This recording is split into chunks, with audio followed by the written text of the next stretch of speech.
साधु का अपमान कभी नहीं करना चाहिए। एक छोटी सी कहानी है। एक नगर में एक सेठ रहते थे, बहुत धनबीत, जमीन जायदाद उनके पास थी।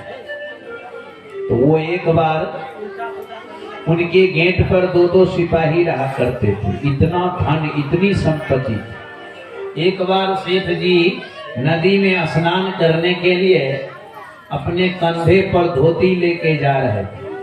उधर से एक महात्मा आ रहे थे। महात्मा से उनकी भेंट हो गई। तो महात्मा जी ने कहा सेठ जी से, सेठ जी राम राम।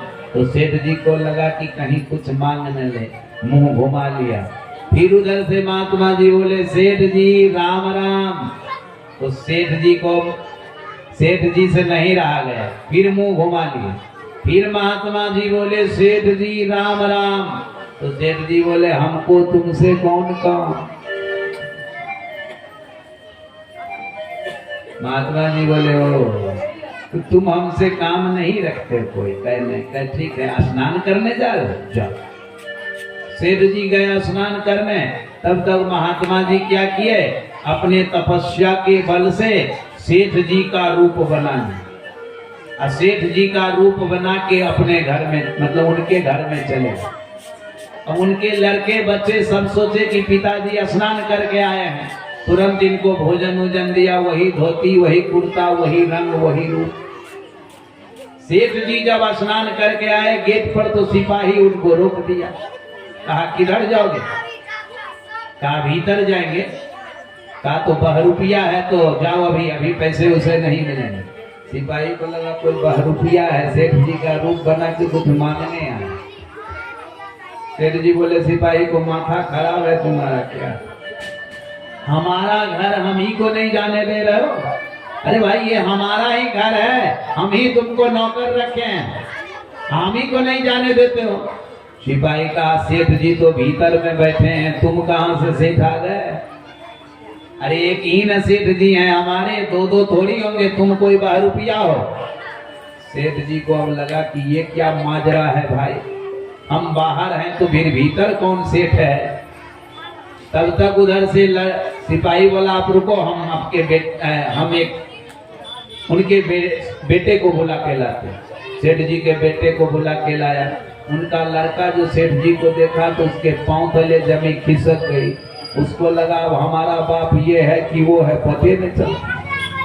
लड़का एक आ बाप दो, बोलो राधे श्री राधे।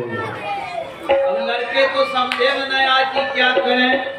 अब ये सेठ जी बोले रे हमको पहचानो, हम तेरा बाप हैं। तो लड़का बोला हमारे पिताजी तो कब स्नान करके ना आए, वो तो भोजन वोजन करके विश्राम कर रहे हैं, तुम कोई बहरूपिया हो? अच्छा कुछ रुपये दे देते हैं, जाओ। सेठ जी का कैसा पागल है, इसका बाप हम है, हमको कहता है बहरूपिया। सेठ जी को लगा पता नहीं माजरा क्या है। लड़का गया भीतर तो सेठ जी सोए थे, मतलब महात्मा जी सोए थे। तो लड़के से पूछा महात्मा जी ने क्या बात है, तुमको बड़ा घबराए देख रहे हैं, कुछ हुआ? कहे पिताजी क्या कहें, एक आप ही के रूप में कोई आया है, वो कहता है ये घर हमारा है, हम यहाँ के मालिक। महात्मा जी तो सब जानते थे, बोले चलो आए। और सेठ जी को बोले क्यों जी, कुछ रुपये पैसे चाहिए? अच्छा दूसरे दिन आना दे देंगे, अभी जाओ। सेठ जी जो नकली सेठ देखा ना, उसका भी होश उड़ गया कि हूँ बहू हमारे जैसा, ये कहां से आया। अब दोनों सेठ जी लड़ने लगे। वो कहे मैं सेठ, महात्मा जी बोले नहीं मैं सेठ। दोनों लड़ते लड़ते थाना पहुंच गए। थाने में पहुंच गए, दरोगा जी के पास गए। दरोगा भी देखकर दंग रह गया। दोनों का रंग रूप सब कुछ एक समान था, कोई अंतर नहीं था। दरोगा जी कहे भाई ये केस हमारे बस की बात नहीं है, जाओ तुम लोग अपने फड़िया जाओ, ऐसा करो। कोई एक आदमी तो सेठे में है, आखिर दोनों एक सेठ कैसे हो सकते हो? कोई तो इसमें नकली है, कोई असली है। वहां भी फैसला नहीं हुआ। अंत में जो महात्मा जी सेठ बने थे वो लौट के घर चले आए और वो असली सेठ बेचारा गांव छोड़ के चला गया, भीख मांग के खाने लगा। बहुत दिन बीत गए, तब एक दिन सेठ जी के पास महात्मा जी फिर पहुंचे। अब बोले सेठ जी राम राम। बस महात्मा को देखकर सेठ जी चौंक पड़े। सेठ जी को लगा यही महात्मा सब गड़बड़ किया है।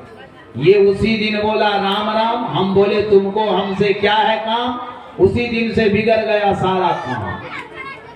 बस सेठ जी गए महात्मा जी के पैरों पे गिर गए, महाराज बड़ा दुख हो रहा है, घर द्वार बाल बच्चे सब छूट गए, आखिर आप क्या चाहते हैं। महात्मा जी बोले हम यही तुम्हें दिखाना चाहते थे कि जिस खर्चे के डर से तुम राम राम नहीं किया, तुमको बता दिए कि वो धन तुम्हारा नहीं है। बोलो राधे श्री राधे राधे राधे। बोलो सेठ, जीवन भर अगर हम सेठ बन के वहां रहे तो तुम कभी उस घर में लौटोगे। सेठ जी बोले नहीं। तो कहे आज से याद रखना, किसी को कुछ देना न देना, लेकिन कोई अगर बोले राम राम तो उत्तर में जरूर कहना जय सिया राम। बोलो वृंदावन बिहारी लाल की जय। सेठ जी कहे ठीक है आज से जरूर कहूंगा। तब महात्मा जी बोले अब जाओ अपने घर, तुमको बाल बच्चे रख लेंगे, पहचान लेंगे, अब हम चले आए। तब सेठ जी अपने घर आए। कहने का भाव है भगवान की कृपा जिस पर होती है उसी को साधु का दर्शन